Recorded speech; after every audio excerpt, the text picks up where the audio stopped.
Dear guest, the winds of passion blow the lamp of intelligence. For lighting the traditional oil lamp on this occasion, I would like to cordially invite Professor S. Sri Satmaraja, the Vice Chancellor, University of Jaffna. Joining with him, Professor P. Ravirajan, the Dean, Faculty of Science, Dr. P. Ayangaran, Head, Department of Chemistry, Dr. T. Padmadas, Head, Department of Physics, Dr. K. Vignaruban, Coordinator, Head DOR Project,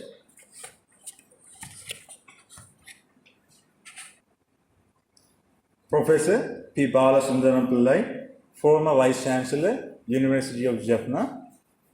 We also kindly invite a representative of heads of the department. Joining with that, Mrs. Menisha Midunaraj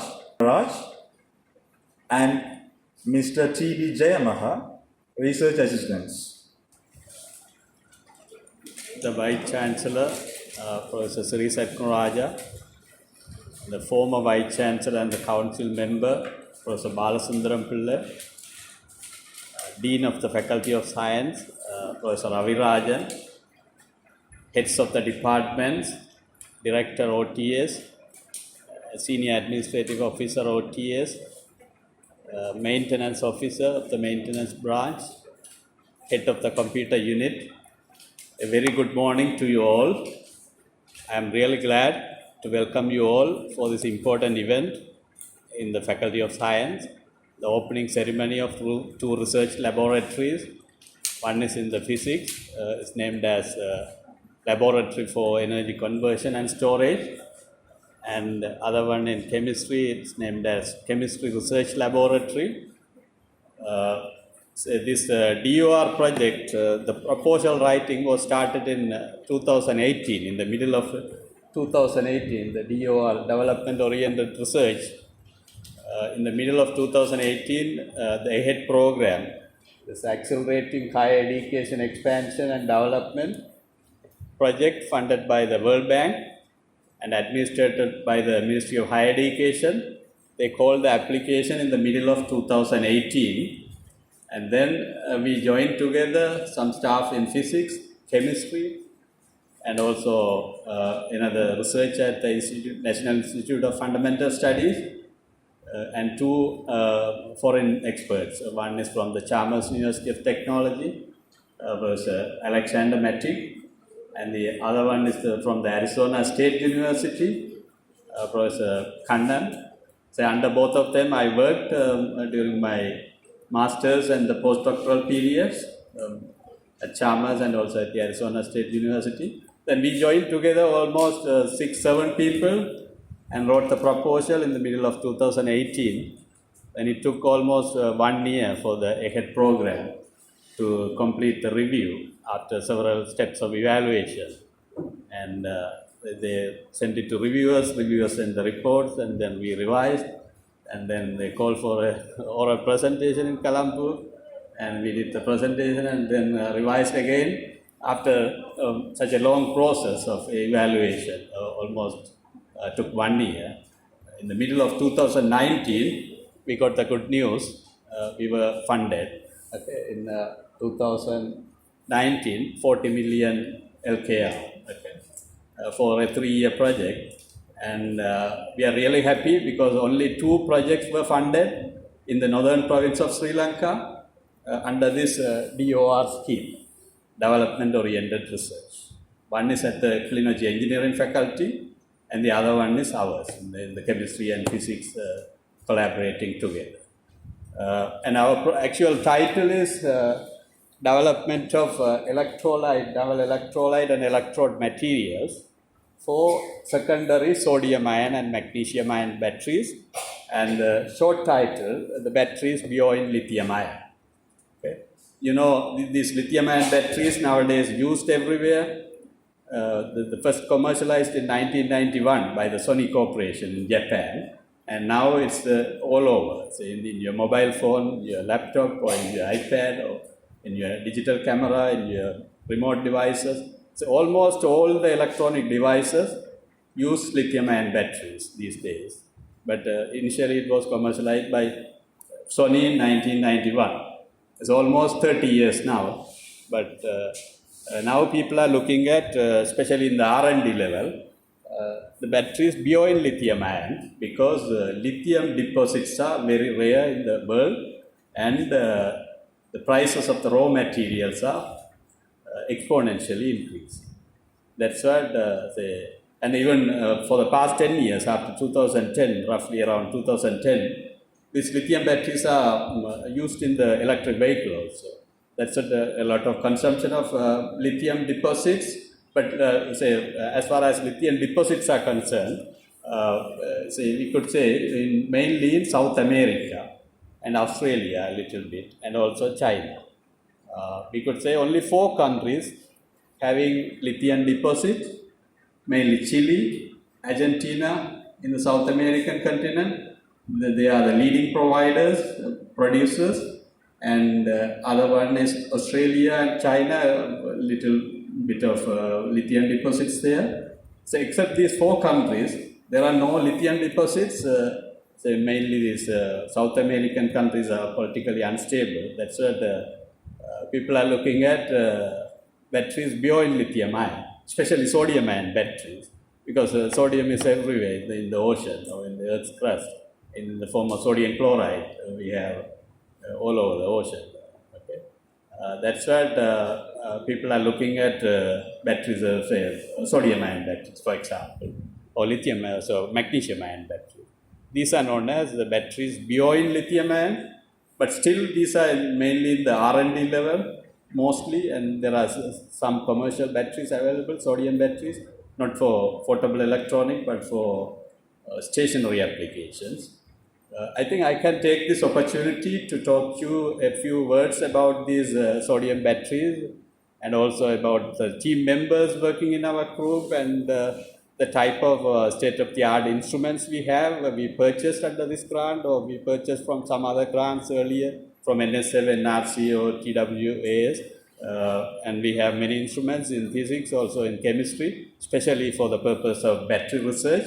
And I think I can talk a few words. I can take this opportunity to introduce you, to tell you a few words about these the instruments available in our labs for this purpose. This is the research team I already mentioned. Myself and Senthuran from the physics, and Professor Velaida Murthy and Dr. Sasi Hayes from the chemistry, and Dr. Atula Vijayasinghe from the National Institute of Fundamental Studies in Kandy. They recently established 1 year ago, even not less than 1 year, in February this year, they established National Battery Testing Laboratory at the NIFS. He is in charge for the National Battery Testing Facility. They got 50 million funding from some foreign agencies, and another 50 million from Ministry of Higher Education. So with that total of 100 million, they established a National Battery Testing Laboratory at the NIFS. That's what the collaborative work with him will be very good, very highly beneficial for us to do the work on sodium and magnesium batteries. These are our collaborators and my advisors during my master's and postdoctoral periods at the Chalmers University of Technology. During my master's, Professor Alexander Matty and Professor Kannan. I did a postdoc at the Arizona State University in USA. And Professor Alexander Matty came here to Jaffna this year in February as an invited talk. He gave an invited talk at the conference AMSIHA 2019. Professor Ravirajan organized that conference, and Alexander Matty came here. He gave a very good talk about lithium batteries and lithium sulfur batteries. This is the brief introduction about the team and the postgraduate students. We have currently 6 students working in the projects. in sodium batteries or magnesium batteries. It's MPhil students, Menisha, Yamaha and Yadushan, and MSc students, Tabeshan, Rajadevi and Vimoshan. We have 6 students co-supervised by the staff in physics and chemistry and also at the Нമയப. This one I already talked. Say, as far as lithium deposits are concerned, we could say only 4 countries producing lithium. Say, this is in the 2015 production. Chile and Argentina, 11,700 metric ton, 3,800 metric ton. In Australia, 13,400 metric ton. China, 2,200 metric ton. That's what we could say simply. The lithium deposits are mainly in the South America here. Chile and Argentina, those are politically unstable countries. That's what people are mainly looking for batteries beyond lithium ion. And people predict, say, by 2050, the lithium deposits will be almost over from the world. Okay, then you think about, say, we have mobile phones, laptops, iPads, all remote devices, all the electric cars, many electric vehicles are running.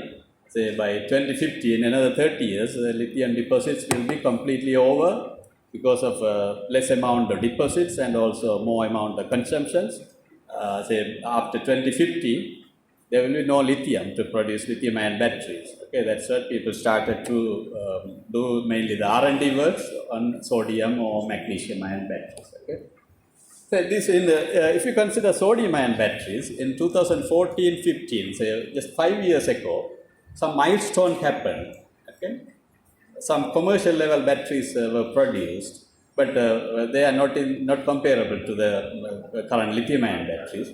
For example, this battery, prototype 18650. This is 18650 is a code word. Is 6.5 centimeter length and 1.8 centimeter diameter.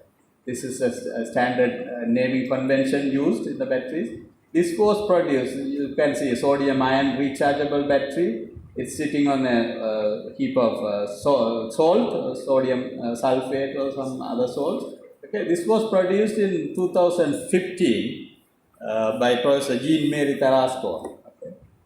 They have electrochemical network, RS2 network in France. He is almost one of the leading person in the battery research, almost number 1 in the world.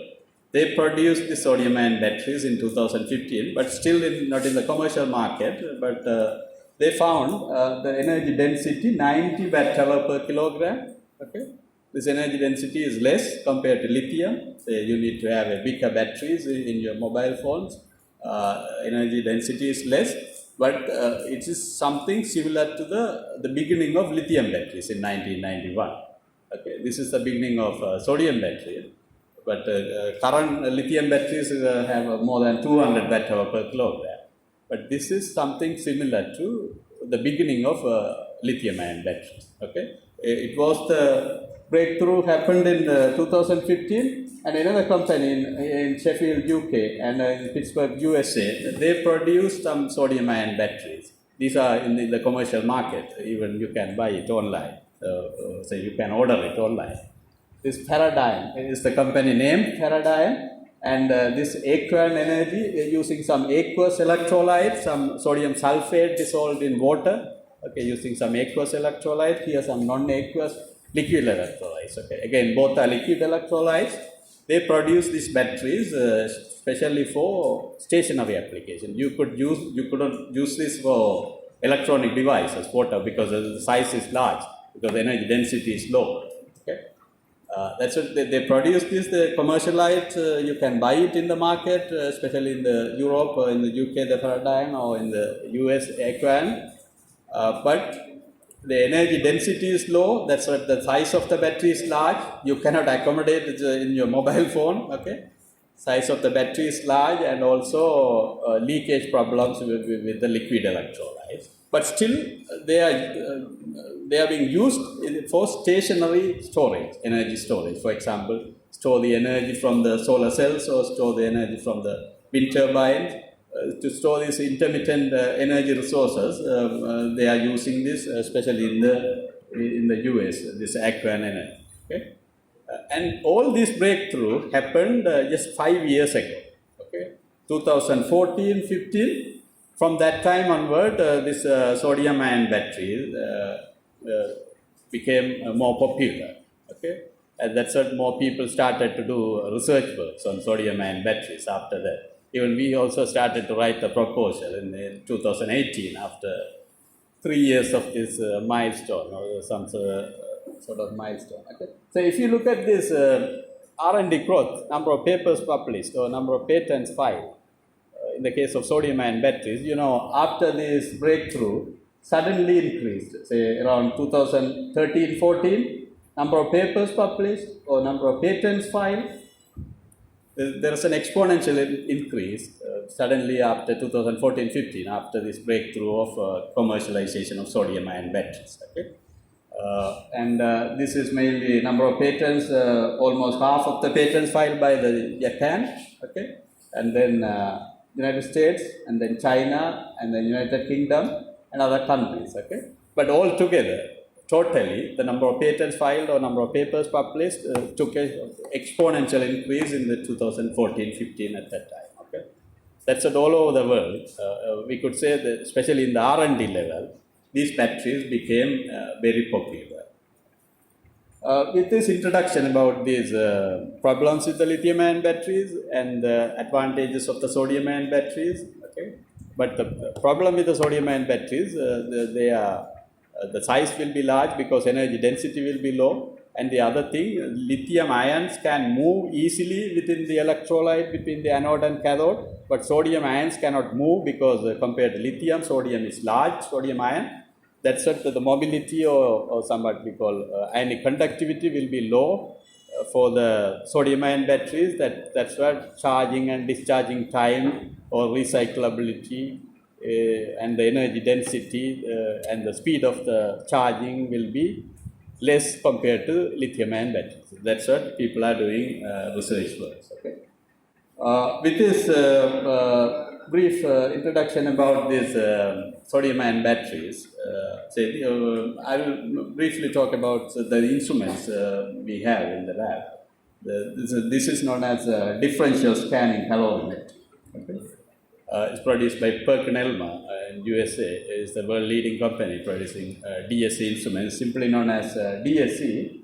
Is almost 10 million rupees. Okay, say we got 40 million, 10 million is gone for one instrument. Okay, but here you have seen this in the lab.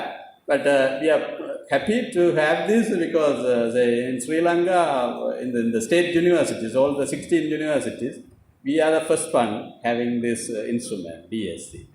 Okay, say in Colombo there are DSC instruments in the Silintec. Okay, that's not a government institute. Okay, say among all the other state universities, say we have this instrument. It's not available in other universities. Okay, but in the institute, Silintec, they have. And this is another important instruments we bought under this grant, the Fourier Transform Infrared Spectroscopy, FTIR. Is from the Bruker. FTIR, the optical instruments made by Bruker. Most of the instruments in US is almost 5 million. The cost of this mainly to study the optical spectroscopy of the polymer electrolytes and other electrode materials. And these are some other instruments we already have in the lab. In physics, impedance analyzer, we looked at it, and the vacuum mount, ultrasonic cleaner, and the box sound, magnetic stirrers, and the fume hood, analytical scale, DC supply, desiccators. It's a workstation. These are the instruments bought in the physics. And this is in the chemistry, UV visible spectrometer with reflectance mode. And this is with the NIR spectrometer, UV visible, and the centrifuge, and the shaking incubator, and the linear shaker, and flame photometer, and the pH meter. Okay, these are the instruments we have in chemistry for the collaborative work on batteries. And thank you very much and welcome you all for this important event. Thanks. Dear respected Vice Chancellor, Professor C. Sakuraya, respected former Vice Chancellor, Council Member, Professor Balasundaram Pillai, the Dean, Faculty of Science, Professor Abhirajan, today's heroes, Dr. Vignaruban, Professor Velayamuthi, Dr. Sasikesh and Mr. Shanduran, Director, OTS, staff, OTS, heads, senior lecturers, technical officers, demonstrators, research assistants, lab assistants, office staff, and students. Today we gather here for this groundbreaking event marking the opening of research laboratory in physics and research laboratory in chemistry. I offer my hearty congratulations and best wishes as we mark this significant milestone for two laboratories in two disciplines in the Faculty of Science. Normally, when we get the grant for two or more disciplines or disciplinary studies, it allows only one laboratory with fully equipped instruments, but this ahead grant allow us to open two fully equipped laboratories in two disciplines, chemistry and physics. Of course, the broad-mindedness, good intention, and clever thinking of real needs of beneficiaries paved the way for these two laboratories. They have also shown their good heart by going beyond the usual approaches. As head of the department, I believe passionately in fostering student success. Success that is focused not just on academic excellence, but also cultivating attributes that build a more enlightened and dynamic society. Therefore, I appreciate efforts of Dr. Vignaruban, Principal Investigator, Professor Velayamuthi, Dr. Sashikesh, and Mr. Senduran to foster strong collaboration with international universities and other institutions to sustain the academic and research quality of the Faculty of Science. I assure you that our department will wholeheartedly support all the activities in these laboratories by whatever possible means. Last week, I wrote a letter to the Vice Chancellor. I checked that letter 5 times for the grammar mistakes, spelling mistake, and factual errors. Why I did it? Our Vice Chancellor is expecting perfection in everything. We are very much hopeful our university will enter into new era during his tenure. He will definitely help us in all activities. I would like to wish all the successful activities expected to be carried out in these newly established laboratories. Thank you very much. Thank you. Thank you. Dear our Vice Chancellor, Professor C. Sakuraya sir, and former Vice Chancellors, Council members, our Dean, Faculty of Science, Professor P. Raviraj sir, Principal Investigator, Co-Investigators, Head of the Departments, Director of OTS and staff of OTS, academic staffs of all the faculties and units, Head of Computer Units, students, and academic supporting staff.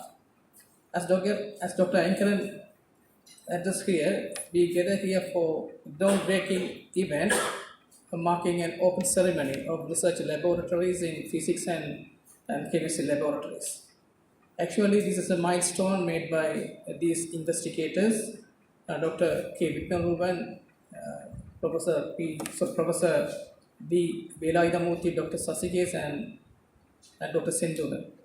They have achieved a milestone actually because this kind of research activities is going to rise our university ranking. I would like to emphasize here the effectiveness of the university actually depends on these kind of innovative research activities. The exposure, actually these investigator and co-investigator, they gain enough exposure from overseas. For example, Dr. Vignaruvan, he gained overseas exposure from Sweden and USA, and similarly Professor Velaidamurthy, he got exposures from Leeds University, and Sasiges from Oxford University. Sindhuran, he got enough exposure from Belfast, Canterbury. So these kind of research exposures actually help them to make this milestone.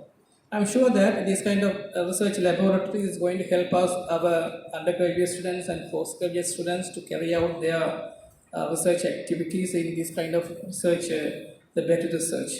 So definitely after doing this kind of research activities or qualifying for the postgraduate studies, they will able to get academic positions in Sri Lankan universities, as well as this qualification will help them to get another postgraduate qualification in overseas countries. I'm sure that this is very important activity for the science faculty as well as for our university. So lastly, I would like to accept my wishes for opening these huge laboratories in the physics and chemistry department, and many more years of excellence in innovating new things in this kind of research activities. Thank you very much.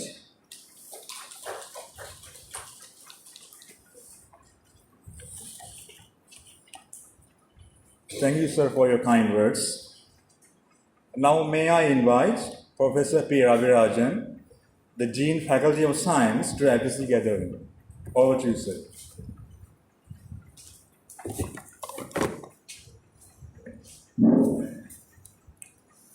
Our respected Vice Chancellor, Professor Sri Satyanaraja, our former Vice Chancellor, Professor Balasundaram Pillai, and former Bursar, and OTS Director and the staff, and heads of the department, and staff, and students, and RAs, and other non-academic colleagues, and also dear capital days. It's my great pleasure to see this event, witness this event, and you all know that because Faculty of Science has a long research culture, which in fact actually, our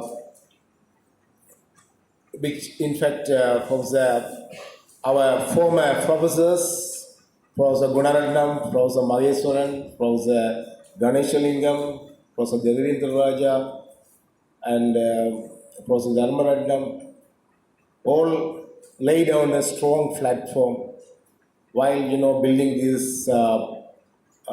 these department buildings, and also they produce this strong curriculum, and also Professor Sri Sakraja also, because he has been working here more than 4 decades.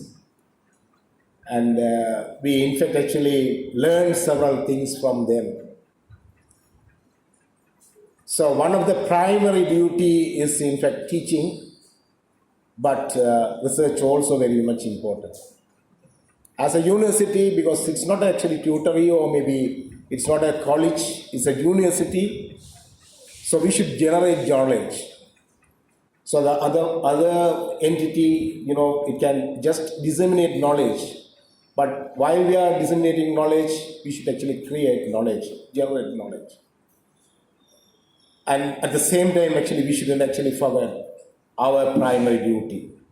But in all this history, science faculty have been maintaining that, and they're maintaining the high standard. So honestly, the students' scripts always actually sent outside and then get it moderated, and then they also do the second marking, and then we are maintaining that part. And with regards to the research, and our former colleagues, or maybe our former respected professors, actually didn't have this opportunity. And I am actually from the physics department. I know very well about the record of the Professor Gunaratnam, and then most of you doesn't know. He was, in fact, the person instrumental in discovering that, proposing some theory, and one of the Nobel winner commented his work that, in the world there are 21 discoveries that changed the world, and for his discovery, he actually wrote that because his work is actually the base. He said the brilliant Sloanist, he actually didn't know that he's a physicist. He thought that because he's a mathematician. And his thesis, in fact, actually well cited by everybody. Why I am saying this here? Because we actually grown up under their care. And they always motivated us. And then other professors, you all know that, Professor Maheswaran, and then Professor Dervendra Raja, and then Professor Ganesalingam, all actually did very well in the outside while they are doing their postgraduate studies. But when they actually come here, because because due to this 30 years of war, they couldn't actually do any research here, but they actually went on sabbatical leave and then did it. That good example is Professor Kansami. He has done a good research work outside and well-cited researcher, and also he served in national committees also, equally Professor Kumara Vadivel, and also the other colleagues also. Then I want to tell that because the other generation, I would say that because the person who inspired me to write some proposal was Dr. Jayanathan. He is the one actually first got this, it's a millions of grants, I would say. It's about, at that time actually he got about 10 million. At the time I was actually probationary staff. I was one of the co-investigators, but he actually wrote that and then he was successful. That's the first grant actually the university got from the national institutions, about 10 million, but now it's the worth of maybe 20 or 30 million worth. Then after that, slowly, because we had an opportunity to collaborate with other people, and then we got some money. From the NRC, we got more, it's about more than 30 to 40 million, NSF, and then whenever any proposal going from Jaffna, they actually see the difference, and also we got the grant. And also the later, Professor Dayalan one came here, and then we got the international grant. That's a worth of 200 millions of money, and which has the provisions to purchase high-end equipment like XRDs and also some other equipments. And also the important thing is actually we can actually send our students to train there, because 2 of our students now in Norway, they just reached there and they are now in the quarantine periods for 14 days.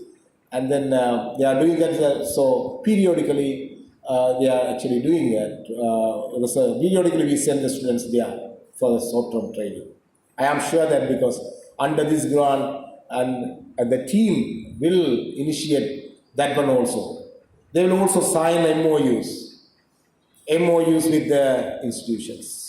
So another grant actually we got with a multi-institutional grant, with a collaboration with the National University, University of Peradeniya, University of Kelaniya, University of Ruhunu, and then 250 million worth of equipment, 250 million rupees, and then which has the provisions to purchase equipment. And also we got the advanced force microscopy in our laboratory. So now what I am trying to say is, we have now very good laboratories in the faculty. to do the material research.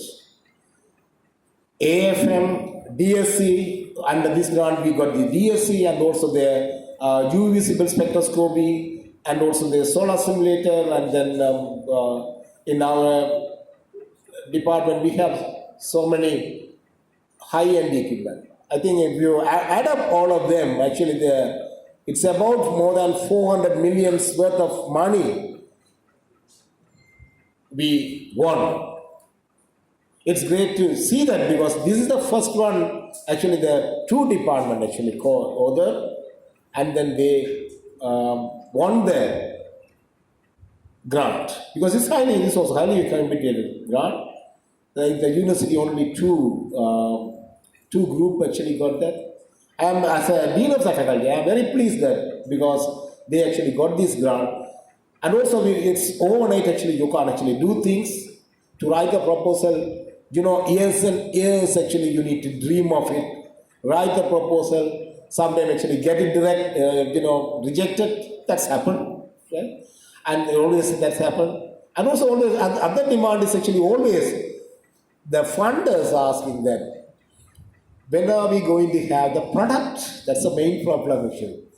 I am sure that because this group also have, because I also personally have the problem because I also once got some grant more than 4 or 5 times. Actually, the secretary of the NRC is always asking Ravirajan, when are you going to install the solar cell, in the roof of their office? Solar is everywhere, but our one is actually we do that for the flexible one, and then world are using that. So they are also actually doing this battery research. That doesn't mean actually overnight we can actually get the battery, but they will actually give a good contribution towards making that. Because Japan is there, they can actually make things. So here, we scientists, so physicists and then chemists, we do the fundamental things. The factors affecting that affecting the batteries performance. And what are the new innovative way we can actually do. So we can maybe produce publications. That is important for as far as the university is concerned. As you all know that the university ranking is mainly depend on the research output of the university. Number of papers published, not in the predatory journal, but in the high index journal. And also number of MOUs signed, that also will count. They should actually link, our university address should be in their website. Then only we will actually get some ranking. I am sure that because I am confident that because there is a young dynamic team, they will have a good contact with them. So it's better you formalize them, get a MOU. I am actually serving as a director international collaboration unit. I have been actually contacting with these people outside. And I'm sure that because they will actually establish that MOU, I think the next ceremony that would be, they will inaugurate some MOU with the other university. I'm sure that Dr. Vignoruvan will do that because he has collaboration with Sweden and also maybe Arizona State University. I'm sure that Dr. Professor Velayamurthy also has contact with the University of Liverpool and also with the Simon, Professor Simon.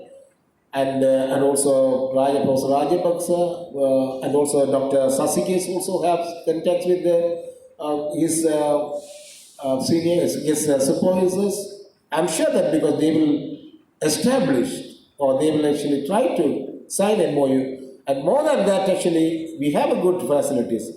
I am sure that because they will give access to all the research, not all the research, the research students who wants to do that. That's also very much important, but with a limited usage. But because just in case if they broke the equipment, then it's very difficult to repair it. But I think I am sure that because they will actually allow almost all the material research people, and also Professor our Vice Chancellor also said that because even the Siddha medicine people also can do that. I'm sure that they will actually do that. I wish all the research grantees. I know that how painful it, because I know that I wrote a few proposals. It's not that easy, but they actually succeeded. And then at the same time, actually, they will actually, in parallel, actually, they go with that academic duties also. Thank you very much. Thank you, sir, for being with us and for your kind words. Now, may I invite Professor S. Sri Saknaraja, the Vice Chancellor, University of Jaffna, to address the gathering. Over to you, sir.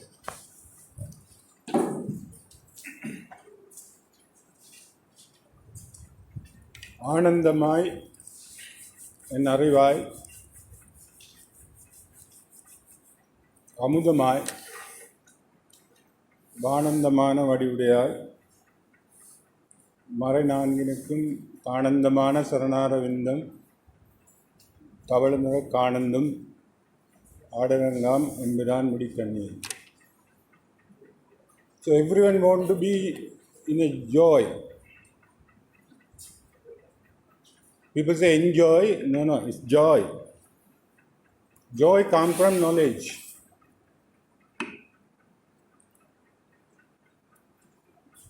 So simply they say Sat-Chit Anandam. Sit means knowledge. Ananda, Ananda is a Sanskrit word in English student can understand. So everyone want to be in Ananda. So Ananda comes from knowledge. It's an ancient wisdom. So faculty science, what is science? We talk about details.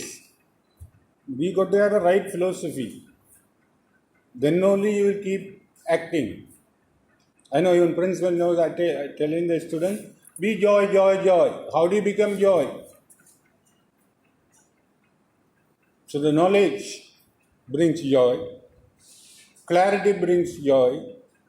Contentment brings joy.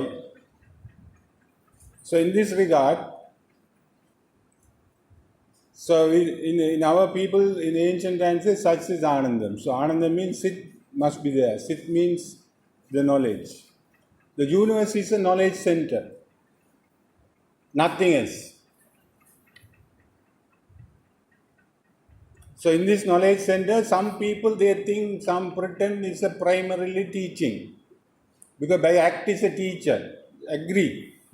So you train people, so you produce graduates. So how can you teach knowledge unless you create knowledge? So what are you going to teach? You're going to teach my son what I learned? It's outdated knowledge. Because knowledge is always in the ascending path. It's expanding exponentially. The period of doubling of the knowledge is halving. You all learn in the chemistry half lifetime. The mass half in a constant time. Similarly, the knowledge is expanding, the period of doubling is halving. So what I learned today, maybe in 20 years' time, double. Maybe in 10 years' time, it will be in the 4 times. Even 5 years' time, it will be in the 16 times. It's exponentially growing. So, here, this is our Dharma. Dharma means, okay, I come to science. Science is basically an organization of knowledge, nothing else.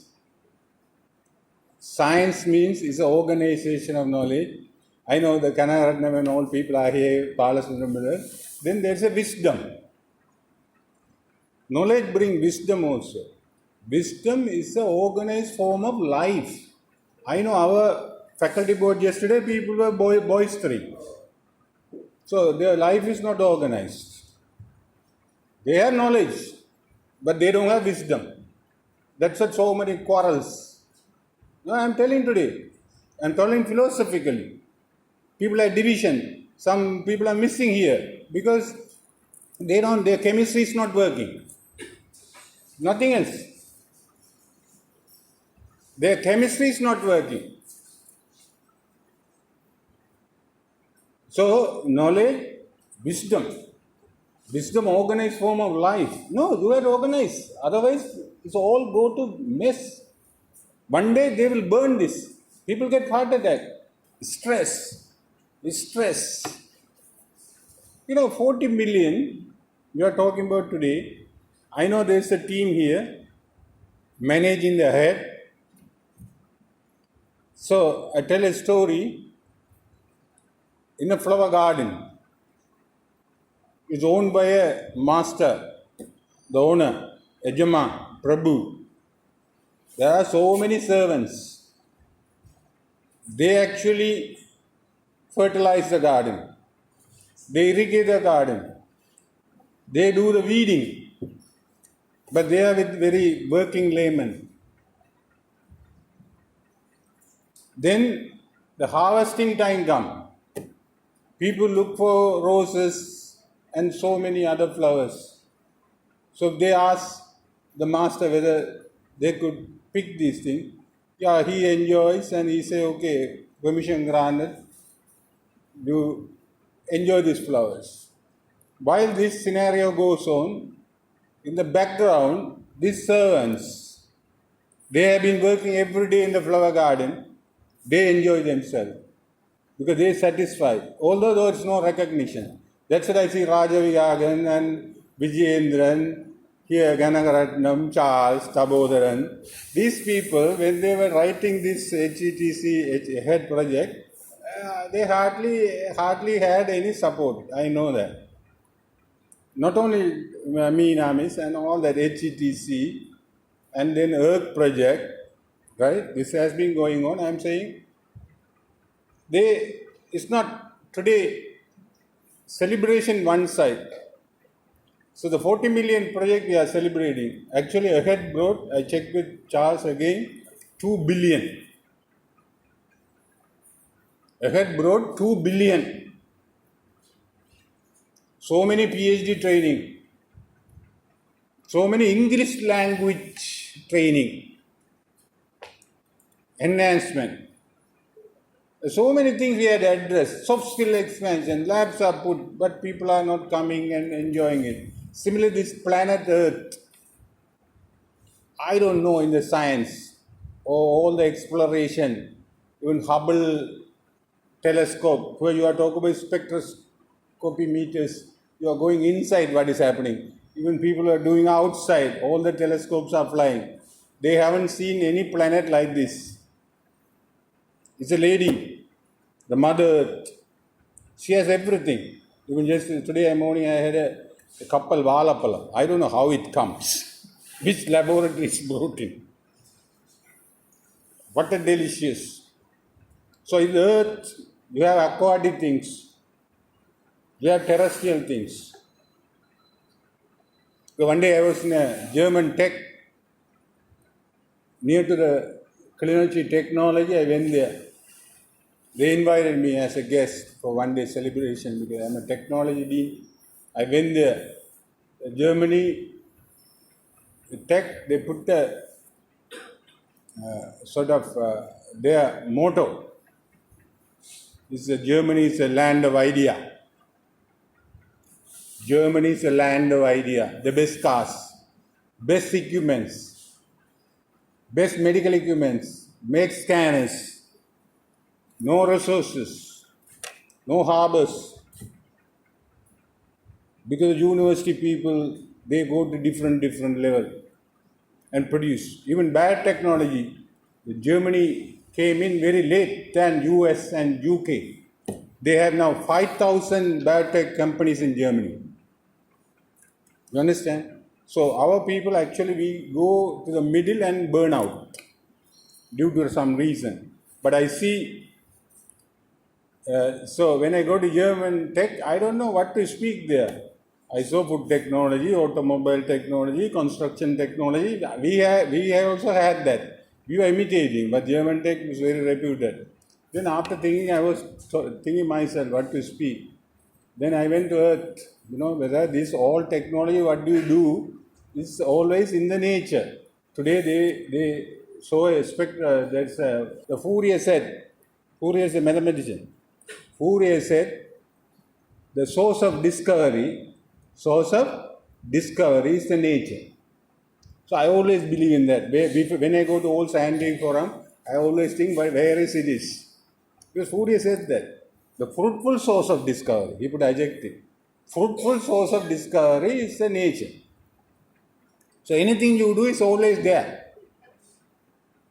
So I went to Germany, then food technology, that technology, this technology. Then I was thinking myself where to find this in the nature. Construction technology. Then I thought in the earth there are two things. I know maybe it's not in the syllabus I am talking. The two things are terrestrial and aquatic. Terrestrial and aquatic. So more aquatic things than terrestrial things. 2/3 of the earth is water. So more aquatic things than terrestrial. But there is no construction technology, no kitchen technology, no food technology, no technology. Everything, no bars, no universities, no schools, no playgrounds. All are happening. The mammals are, the sea mammals are one day in Indian Ocean, another day in Australia. They are enjoying themselves, unless we go and put our rollers there. So the life is set like this. But in the human beings, we are like a dogs. For a dog, all the saints are singing. They call us as a dogs because dog need a master, otherwise it can't survive. Dog need a master, otherwise it can't hunt. It can't climb, it can't cook. So you see the stray dog, only maybe our municipality is giving them an avenue that they don't collect the rubbish, so the street dogs survive. I really happy am. Because where do they go for food? Similarly, human beings, there is no ready-made thing for us. But we are given this, the sixth apartment. That's what we created knowledge. Knowledge is our guru. Actually, Lord is realized as a knowledge. The God, the Supreme is the most knowledgeable. Actually, knowledge is the jnanam. The knowledge is the thing. It's given to us. So that's what we prepared kitchens, we prepared so many things. Today, I want to finish it off. I don't want to go like these people. So I see the assembling here. A lot of teamwork for this. The same teamwork for HTC. More or less, our generation and Big Brother Vignesh and myself work for ERC. I don't know, ERC time, you were there or not. ERC time, Meena was there, no? You were there. And Taba also there in the ERC time. So the project came in ERC 2004. Since that time, it's like a boon. I think at the time, Kanaradnam sir was a SAB. In 2004, you were there, no? SAB. And from that time, now you even extended service. So you have been extending. Let me finish this. So science faculty is a place where we organize knowledge. That's what they were trying to do. Why this instrument? I saw that they are going to do so much of properties of the material. It's probably the material people. So they want to measure and see, and they need the instruments. So they want to lock this knowledge somewhere. That are the papers. Locking the knowledge. So who is going to investigate about us? Novel Surendran doing for dengue and mosquito. It's not a problem of UK and Sweden. It's our problem. So we have to address this. Entomology problems are tropical countries' problems. So we have to address both. I don't think American or Chinese going to do about these things. Unless they want to sell some drugs, they do this.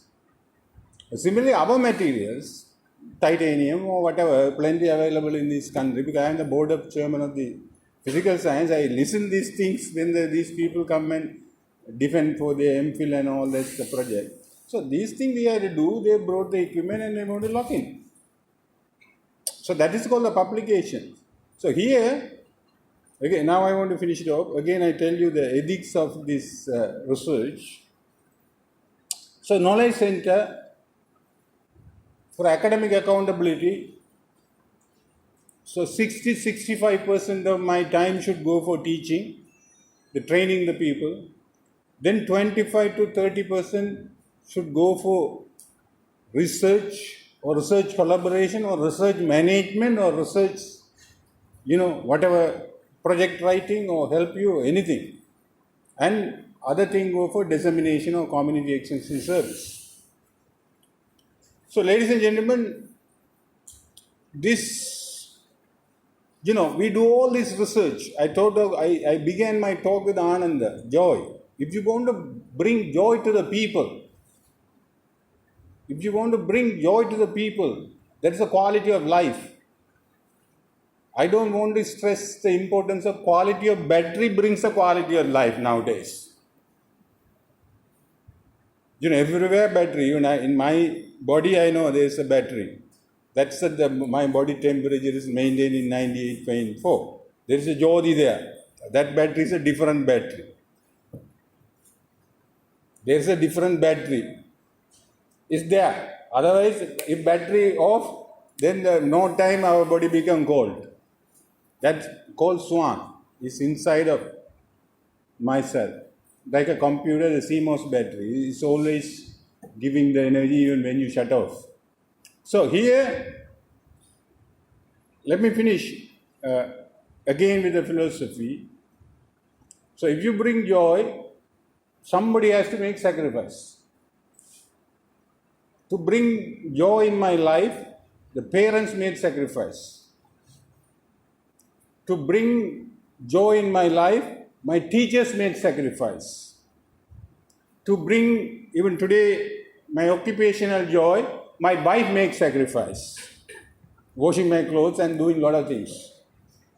Without sacrifice, there is no joy. That's what Newton, Einstein, they are not very successful in running their families like you do. Oxford people are clever. They come by bicycle. They ask for park. Now people are stressing, when are you going to car park? I'll give in Muttavali. So you park it and come. Oxford is a cycle city. So they did sacrifice. They brought joy to other people. Okay, when you go to sacrifice, that's a dharma. That's a dharma. So dharma support existence. So the scientists support existence. Today we are working very hard to bring this, corona, the injection, what do you call this? Vaccine. Yeah, so many labs are running. Day and night. Here our university get locked down at 4 o'clock. Even non-corona time. When I was in a laboratory in Heriot, 24 hours. Computers are running. We talk about Professor Gunaratnam. In Imperial, when he was a professor, the computer science is a chemistry department. Every valve, advances are made by valves.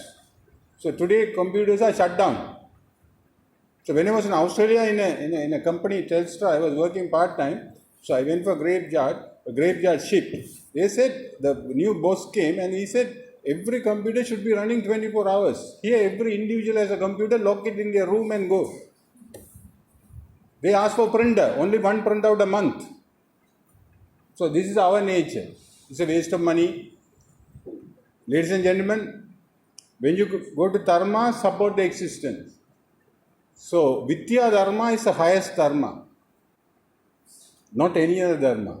So Vidya Dharma is the highest dharma. Even Vidya Dharma, dissemination knowledge or teaching, no. The research is the most challenging, as is done in solitude. And research, there is no guarantee that you succeed. So many failures come in research. You may not even get published that result. So it's very frustrating also. For that, you need a very consolidated mind and a commitment. So here, the head team, our Tabodaran, he brought 100 million. I know the hardship we had. We were almost winning in the site visit time, no? Right? Our people are only, okay, there's no picking on the past. So now you understand, these young people in the development-oriented research, is their effort, they brought it. So the second generation of students are far better than the first generation, us. in research. No, I acknowledge this. I acknowledge this. Ravi Rajan, Vigna Ruban, Velayamurthy, and all these people, whatever you do in your PhDs and all that. Even I saw Prince had a patent when you were doing the PhDs. Today in the UBL, the first patent application I lodged last week, Nobel and the engineering collaboration. First patent application from University of Jaffna is coming from UBL, University Business Link. I continuously working on this. One day I made a presentation with 8 people, then the 2 people get collaborated there in the presentation itself, so we made a patentship. So this thing will happen. The third generation will be better. I hope my son will be better than me. There's no doubt about it. Because their environment and their, the outer box thinking. Because they see the world as a globalized world. So in the Vidya Dharma, supporting existence, the knowledge creation, I told you, science faculty is a place of organizing knowledge. So without creation of knowledge, what do you organize? So it's important. I think I congratulate all these young men for their sacrifice. Because dharma and sacrifice are 2 sides of one coin. So it's a big dharma. They are doing it. Again, I finish it off. The symbol in the University of Jaffna, there's a bull. People call Nandi and Saiva and all that. No, it's a bull. The bull and Lord Shiva are related. Because according to some Hindu Dharma, the bull is a symbol of Dharma, symbol of sacrifice. When the bull grow, they do castration. Even it can't enjoy sex life. Right? Then the bull, throughout the life, carry. Pull the block out. Pull, carry. So you see its shoulder is heavy. Right? Bunch. So that's a bull.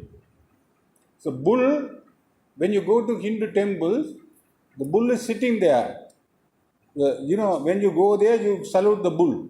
Because you see that Dharma is supporting all our existence.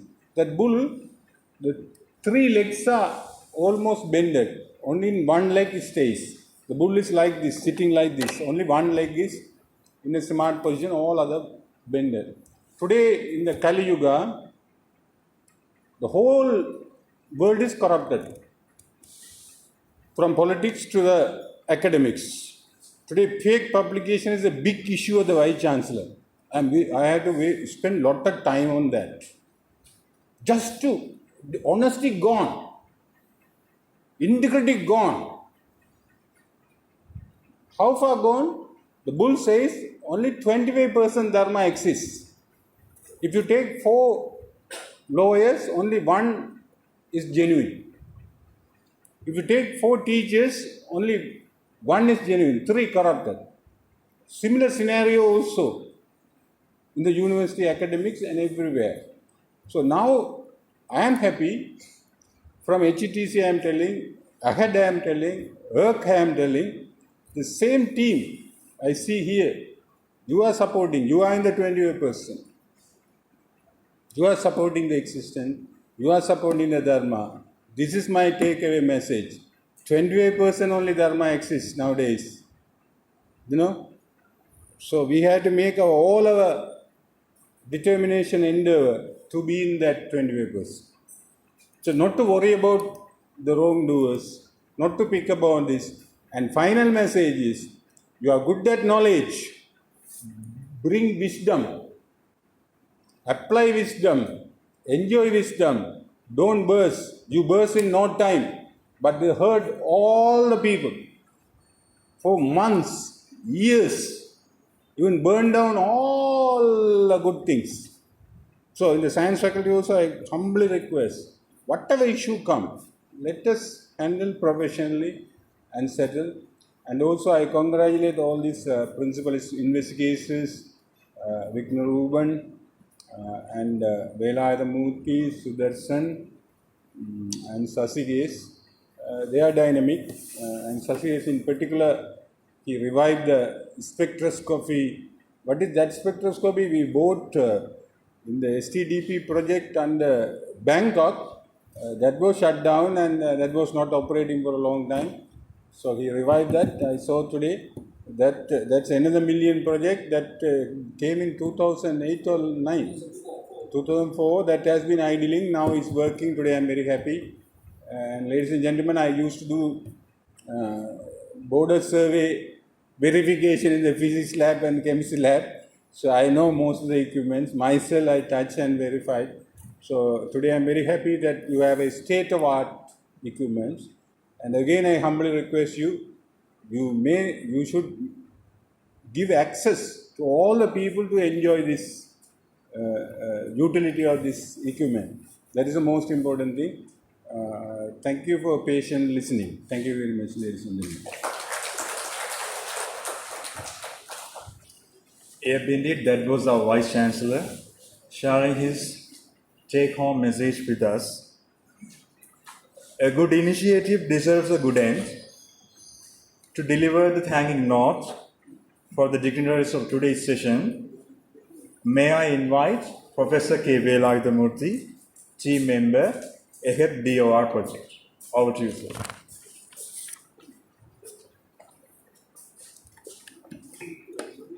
The Vice Chancellor, former Vice Chancellor, Dean Faculty of Science, heads of the departments, academic and non-academic staff members of the OTS office and maintenance branch, my dear students, very pleasant good morning to you all. I have the privilege to express our sincere gratitude to our chief guest and others who are present here. First of all, I have to thank the World Bank for the generous grant which made this long cherished dream of our team a reality.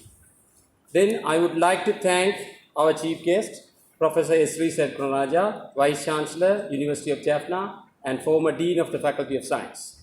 Sir, in the midst of your many pressing duties that leave you a little time, you have spent a good part of the morning with us today. To you, sir, we are much grateful, and on behalf of our grant-winning team, I express our sincere gratitude for your presence and for the illuminating talk. A big thank you for the Dean, Faculty of Science, Professor P. Ravirajan, who honored the function with inspirational thoughts. I must mention our deep sense of appreciation for former Vice Chancellor and Council Member, Professor P. Balasundram Pillai, for his kind presence here. I would like to express our sincere thanks to Dr. P. Angaran, Head of the Department of Chemistry, and Dr. T. Padmadas, Head Department of Physics. I must thank to Dr. P. Angaran again for providing all sort of assistance to conduct this event in successful manner. I also extend my sincere thanks to the staff members of the Department of Physics and Department of Chemistry for their enormous cooperation to success this event. Well, ladies and gentlemen, opening laboratories like this cannot happen overnight. The wheel started rolling a year ago.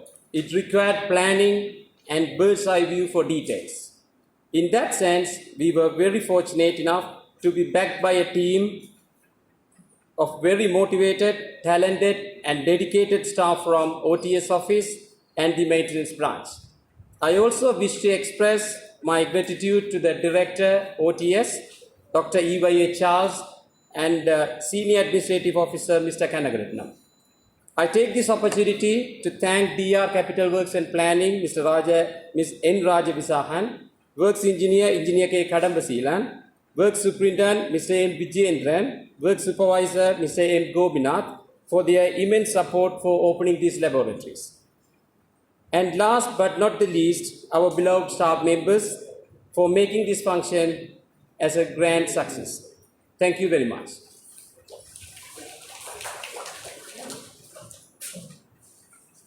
Thank you, ladies and gentlemen.